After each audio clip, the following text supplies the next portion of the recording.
Welcome back to Uncanny X-Minutes. I'm your host, Stasia. I'm producer James. And here?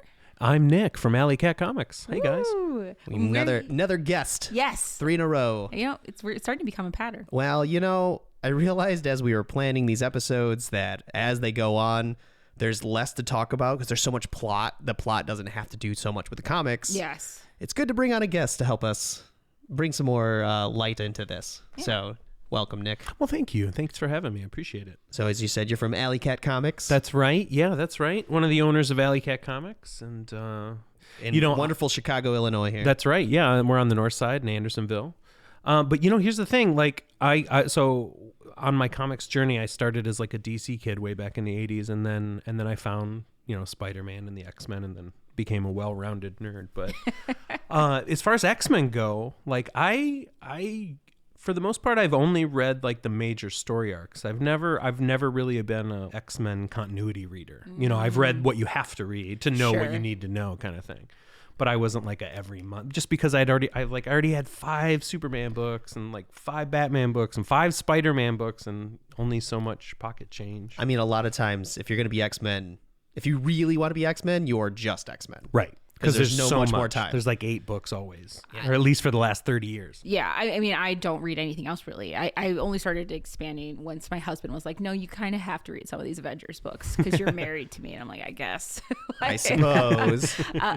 Nick, since I've got you here and since you've admitted to that, what do you think are the ones that you have to read if you're a new comic? X-Men books? Yeah. Like if you're... it really depends on if you want to... So I have different people come in the store and they're like, hey, I want this will happen with X-Men or Batman or whomever. They're like, hey, I've never read. What do I do? And you kind of want to, I ask them, what's your goal? What do you want to start reading currently? Like, do you want to be caught up? If that, you do Hoxpox and just throw them right there and then be like, and then just read the other stuff as legends almost. Right. You know what I mean? Like, or just, as... The X-Men have such a crazy continuity. It's hard, it's really up to, obviously Phoenix Saga. Yeah. Obviously, I always, because Wolverine's such a big part of X-Men, I always do the Marvel Comics Presents Weapon X stuff. Yeah. God Loves, Man Kills is always a nice graphic novel just to really get the feeling of what mutants are used to represent in the comic, So I like that one. I did, however, as it was coming out, I did read all of Age of Apocalypse and loved it very dearly. So I always recommend that if they're ready for if they know a little bit already, you don't want to just, here's a completely different thing that doesn't stay. Yeah.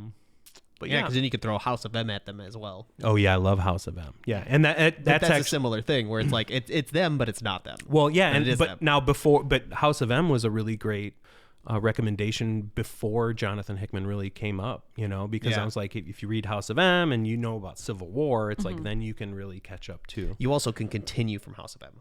Exactly. Yeah, and you can go into, and then it's so good because you have like the Joss Whedon Astonishing X-Men run after that, the Grant Morrison run, all that stuff's great. So I have read all that. I guess I have read a lot of X-Men. But you don't realize how much X-Men you've read? Well, here's the thing. There's so much that exists. Right. I know for a fact that it's only touched, the surface of it. It's like maybe 15 to 20%. And I feel like that's what we do here a little bit is sometimes we hit those big ones, but then sometimes you start telling stories that were like in an annual where you're like, well, that happened?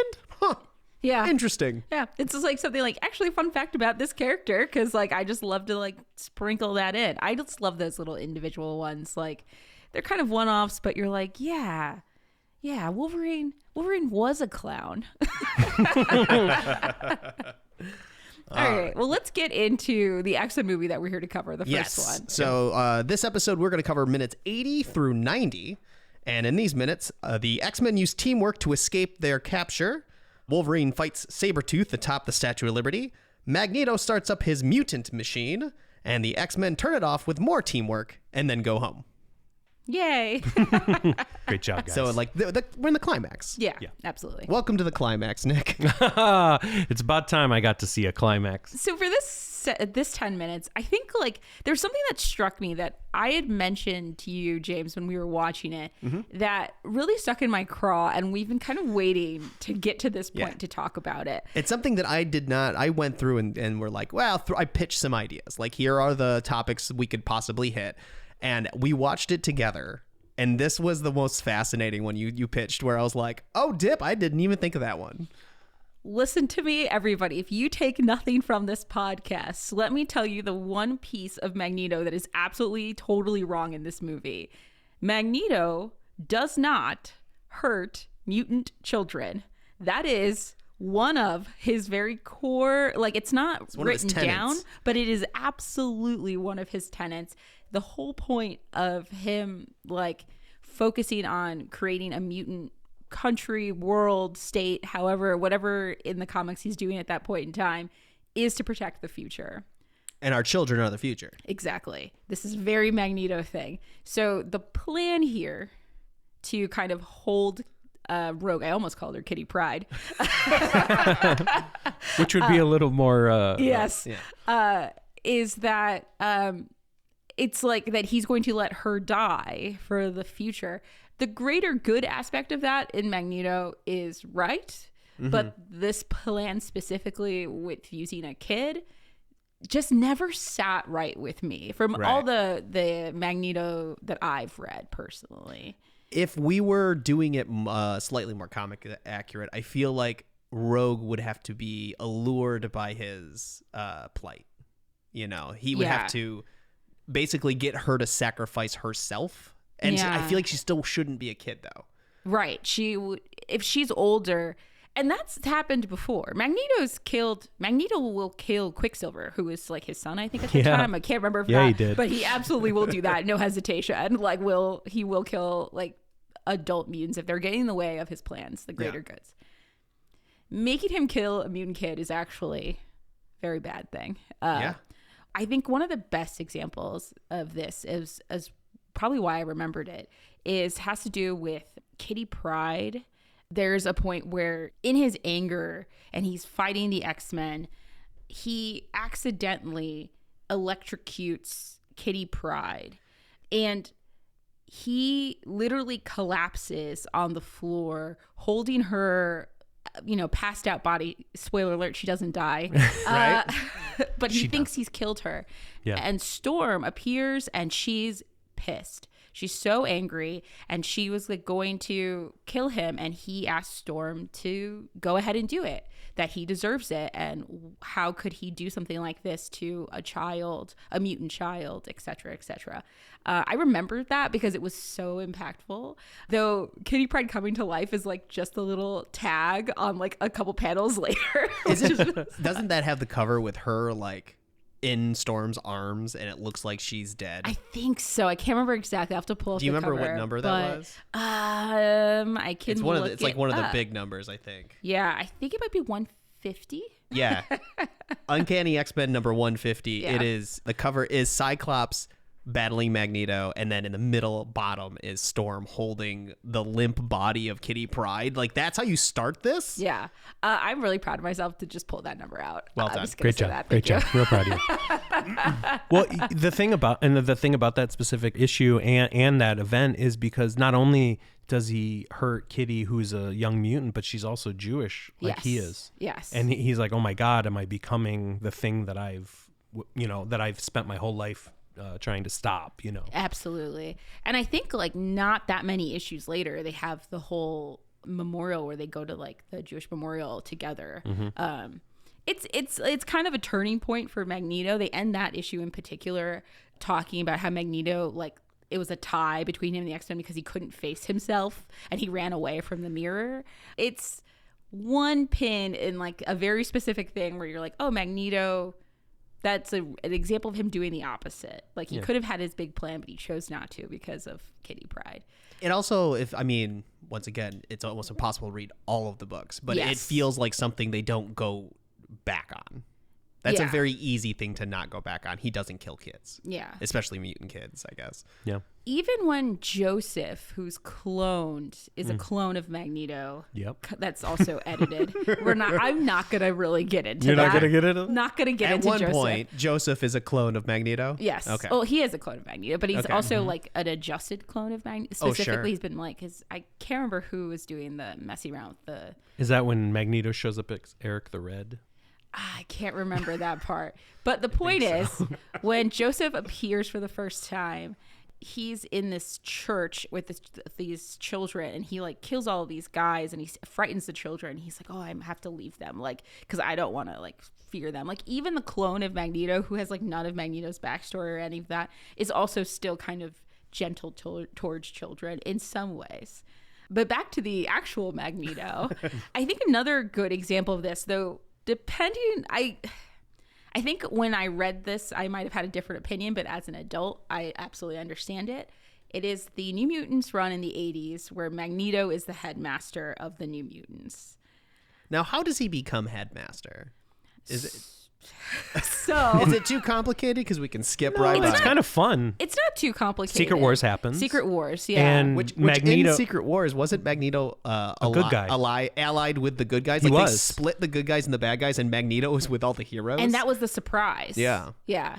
That's crazy. That's crazy right there. Because Beyonder knew that his alignment was more good than bad. Like, he might act bad, but it's for good purpose. Yeah. Yeah, he's a good guy. Yeah. I guess that was kind of the big turning point. I think 150 was kind of like the key to like seeing into, oh, there's more to this character. And then Secret Wars, we fully get the anti-hero, or not even anti-hero, just superhero. Kind of. Yeah. He gets called Conflicted hero? Conflicted hero. Yeah. Yeah, he gets called by Professor Xavier to the school to look after the children, that he's going to be gone. There's like a kind of this astral projection. He's like on an island thinking about everything that he's done. He's really sad. He's there with, I think it's Lee Forrester, if I remember correctly. I think you're right, yeah. Yeah, they're making like, human mutant connection. It's there to show kind of Magneto softening towards like humans, which I think they walk back later, but I'm not even going to talk about that now. But the point is, one human bites you, and then you go right back to where you were before. He gets called by Xavier to go to the school, and I can't remember, and I'm honestly, I can't remember if I know Xavier's not actually dead. He's in space, and he needs Magneto to run the school. I cannot remember if everybody thinks he's dead or actually knows that he's in space. That doesn't matter. Yeah, it doesn't matter. That's They're the kids. tricky They'll part. figure it out later. Yeah. That's the only caveat, but I know that Xavier's in space. And then doesn't he take Magneto takes the name Michael Xavier? Yes. Like he's Charles's brother? Yes. Okay. Have you read the newest 2023 Magneto miniseries? Yeah, I have started to read that. Yes, because it's still kind of coming out. It's not all on Unlimited yet. Only the first 3 issues. I was gonna say I read the first 3 issues, and it's funny because I think after we had this conversation, I started reading that. I was like, oh, look there it is. There it is, all black and white right there. Yeah, absolutely. So we'll talk about that. It jumps back into that era. It tells a story in that era, which is crazy. Yeah, it's a flashback to this, and we don't have to talk about that first. We'll talk about the New Mutants. As but it was in the 80s. That's a fun way to be like, here who he was when he was headmaster. Absolutely. I think it's like, if you want something new and like the newer art, that's just definitely where you should pick up. In that series, the New Mutants are under his kind of watch as the headmaster of the Xavier School, and it's really, I really liked it. I thought it was a really interesting series that shows like Magneto struggling to connect with all of these kids, but also still really caring about them. I will never forget the death of Doug Ramsey, aka Cypher, and how that was portrayed. It was one of the saddest things I had read in the comic books when I was a kid, and like as an adult going back and reading it, I was like, oh man, this is like actually really still really brutal and really sad. And it's like, it's Xavier, not Xavier, excuse me, it's Magneto, but I guess he's going by Michael Xavier. Michael Xavier. Yeah.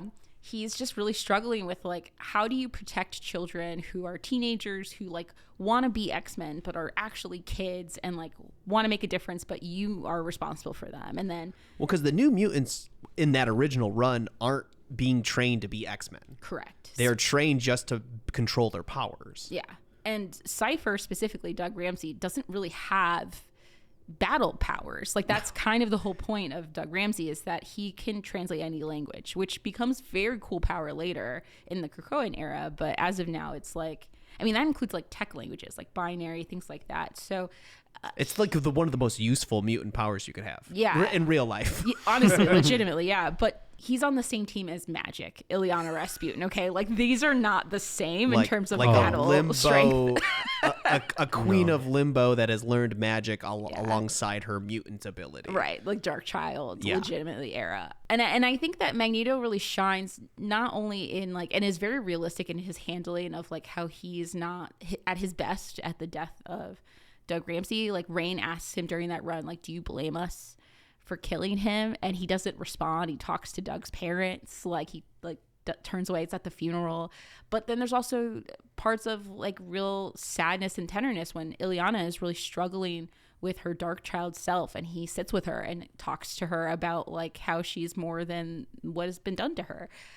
And I think having Magneto there is like really great and like shows that like this is a character who isn't just always been like quote unquote the good guy.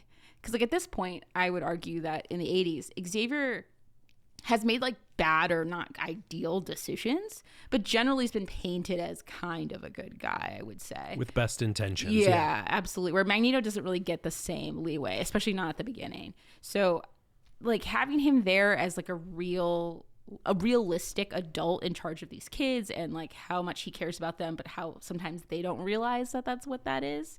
I think it's really good. I don't know. Yeah. You read some of the New Mutants. Did you like it? A little bit. I did. Yeah. It's definitely a different vibe than like regular Uncanny X-Men. Oh yeah. You know, it is about kids. It's teenage shenanigans. It's not, oh, someone's attacking, let's go get them. Right. Oh, the Shi'ar showed up for whatever reason. We better go talk to him, you know. It's a little more, you know, grounded, sort of. I have a pitch, and Yeah. I actually, you guys can talk out the ledge. I actually think in some ways that the plan to sacrifice Rogue to save everybody else, like all these humans and stuff, is actually more of a Charles Xavier plan than it is a Magneto one.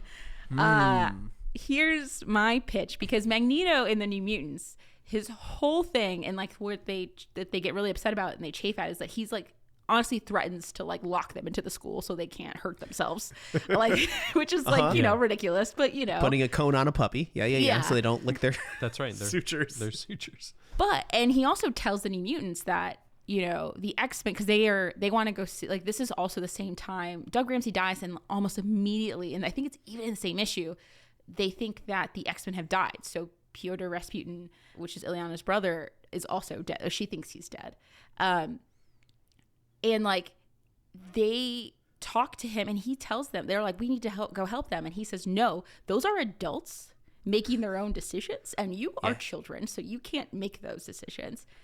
I would argue that Charles Xavier let kids make those decisions in the first couple issues. They are really young. Yeah. Bobby Drake is really young. Sure is. In the early issues he, of 15? X-Men. Something I like think that, so. right? Yeah, I think the oldest is 18 and the youngest is 15. Yeah, they're the age of the New Mutants. Right. Bobby is. And even Kitty Pryde gets added to the official X-Men roster for a little bit too. She is even younger or like about that same age as when Bobby started. So like Charles is actually much more likely to throw. He's more. I wouldn't know about. I wouldn't say sacrifice. Like I don't think willingly sacrifice is something Charles Xavier would do, but he wouldn't be against throwing them in the mix. Throwing them in danger, absolutely. Yeah, that's fair. Professor X will throw someone in danger.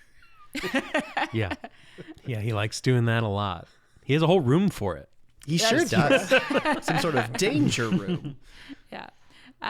I just thought, I don't want to go too far into this, but we already talked about this a lot, but I just felt like this was just like, it's just such a good example of how Magneto is whatever the writers really need him to. That's what I was going to say, because it really depends on who's playing in the sandbox, you know? Mm-hmm. The things that Magneto does after New Mutants is just all over the place. Mm-hmm. It's all over the place. So yeah, really, I think it really depends on, you know, who's writing him. We were talking about Fatal Attractions a couple episodes ago. Yeah. And that's one where he pulls out Wolverine's adamantium. That one, he's gone straight crazy. Yeah. He's bonkers with power. And Well, that's after the asteroid M gets destroyed and like all the acolytes are killed and like, well, this one has acolytes. They got a bunch of them died. Yeah. Then.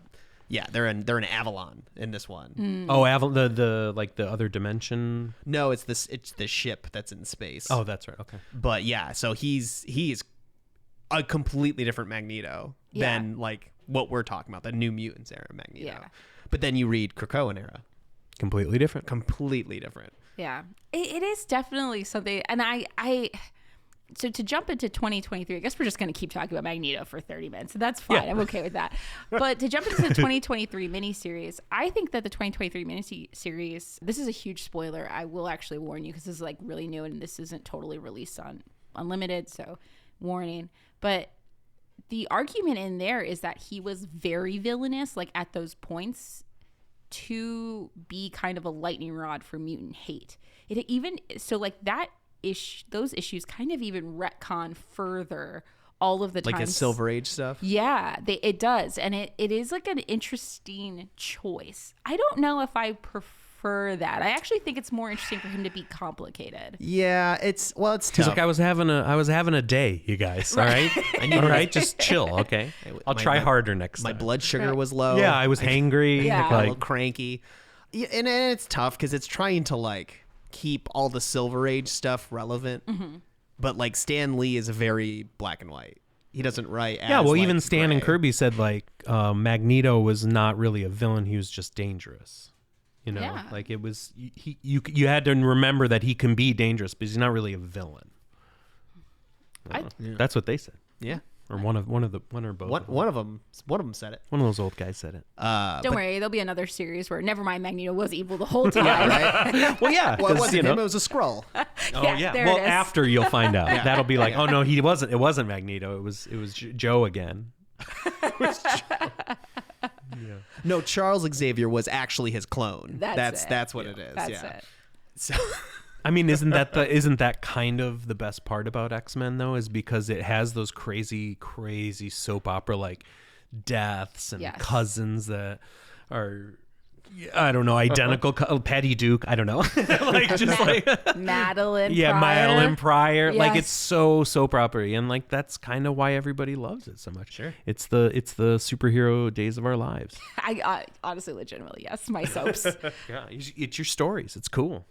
another thing that happens, we can always go back to Magneto, but another thing that happens in this set of minutes, it's a very minor thing, but Rogue gets the white streak in her hair. Yes. Which, correct me if I'm wrong, in the comic books, Rogue just always had a white streak in her hair. Yep. I scoured for information on why she had the white streaks. I have two notes. One, Just cuz. no proof that I'm aware of that of any reason why it happened. Except that Rogue was originally drawn as an older woman. You guys, I think Yeah, we have talked about this a little bit. Yeah. And so her white streaks are at her temples. True. So the argument is that they kind of de-aged her and like kind of have rearranged where her white streak is. And it's different sometimes because sometimes it's the crown, which is the classic one if you've seen the 90s It's got cartoons. like a skunk stripe. Yeah, but sometimes it's just like the front part. The front like, part, yeah, depends the on what's bangs. popular, to be completely honest. Sometimes things get shifted around. I couldn't find any real reason or explanation. It just seems like that's just how That's her hair probably is. more likely what it was. The Mutants have white hair, man. It's true. Yeah. X-Man. Cable. I mean, Magneto. Yeah. Quicksilver. Yeah. Yeah, so I think they had to de-age her, but they had to leave the white because otherwise she's unrecognizable. Right. Yeah. So I think that's why, and that's the only reason I could find. It's funny because like when you see her at the end of the movie, you're like, there's Rogue. Mm-hmm. Very recognizable. Like the whole look. Yeah. There it is. I'm glad we got it for the last couple of minutes. Yeah. Wasn't even in these minutes. It's in the next minutes, but I'm not gonna make it. No. I can't talk about it next minutes. We're talking about it now. Yes. But yeah, no, that was it. It was just a funny thing because it's almost like they had to write it into this movie. Yeah. They couldn't just let her have right? white hair. Like- they could have really just. You know what though? They could have. That is more of a modern comic book movie thing. Yeah. Where they're like, well, the original character has white in her hair, so we're just gonna let her have white in her hair. Yeah. I also wonder sometimes if they were like, because we know that because we were spending a lot of time listening to the director's notes, and we know that they didn't really read a lot of X-Men when they made this movie. Very obviously. It's super obvious. I wonder if they just assumed that there was probably a story and they felt like they had to come up with a different one. Here's the thing. Producers, for some reason, they think we need origin stories for everything. Take Solo, for instance. Okay? Some things are they can just be. I'm gonna really lightning strike myself and say that Solo is not the worst Star Wars movie I've ever seen. Oh God, no, that was not what I said. I'm just saying, if for some reason it has an origin story for like everything, his blaster and his name and his boots and his vest and his pants and his dice that are behind his everything has like view. It's like everything has an establishing shot or a comment in that movie, and it's like it could just be the entire like movie white is hair nudging you in the side, going, Yeah. So, yeah, yes, no, that movie is full of that. And that's this in this movie. It's Rogue has white hair, right? Yeah. I didn't forget. I like comics. Liars. Liar. But this series of minutes also has like the most teamwork we've ever seen in the movie. Yeah. And even up to that this is point, like minor. Like the way they escape is, or at least the way they get Sabretooth out of the room is Jean Grey holds Cyclops' visor at a certain angle and goes, "Open your eyes." Boom, he's out. Cool.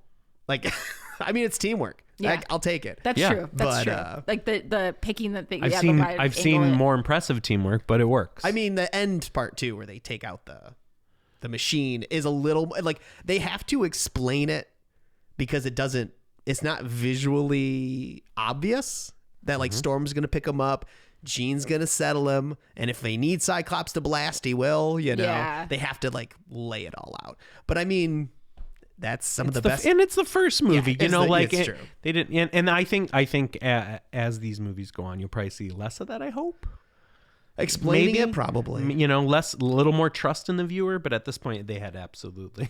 Yeah, they didn't. No. They're like, you guys don't even get But it. I mean, it's that like, you don't get it. We get it. You're the one that doesn't get it. But I mean, at the time, there wasn't a lot of comic book movies out at the There time wasn't. either, so There wasn't you at had all. to- You had Spider-Man. Yeah. No. That's 2002. Oh, you're right. It is. Yeah, this is the one that kickstarted. Interesting. What was out before this then? Blade. Batman. Blade. Oh, And that's why Robin. it looks like that. Blade Yeah. is. That's why it's all leather. That's why it's all leather. Sorry, Blade kicked off, Yeah. but then whatever. Ghost Rider. No, Ghost Rider's Later. later. Okay. but X-Men are But all X-Men. about teamwork, though. They are all about teamwork. You know, And I think the teamwork kind of changes. I mean, there's two different versions of it, I feel like. Yeah. The first is kind of like the moves, the fastball special, right? for example, which is Colossus throwing Wolverine. Or whoever the muscle is throwing Wolverine, Yeah. or one of the Wolverines. One of the Wolverines. Yes, exactly. There's multiple Wolverines. Now there's so many Wolverines. Yeah. So that's cool. But there's Like also combo moves, essentially, Yeah, combo yeah. moves. But I also think that there's like a larger aspect of it, which I think sometimes is depending on who's leading the teams, they all kind of have a different vibe of how they approach battles. I don't know. And maybe For me, I'm a big fan of the Cyclops leading the team because he is like the battle master. yes, that's definitely his vibe. Where he's just like, all right, because it's usually not as simple as like what this movie is, where it's like, all right, she's up there, she's on the thing. This feels like a D&D campaign where Yeah. everyone has to be together. There is a simple problem we have to take care of. How are we going to do it?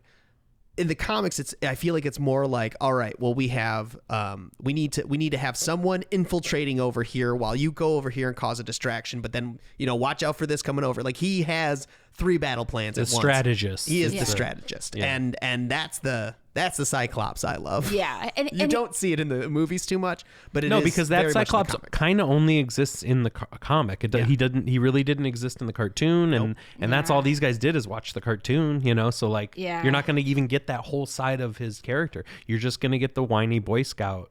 And nobody likes that side of his character. That's why, Well, I mean- like, everybody, after these movies, every comic book writer tried to change Cyclops so hard.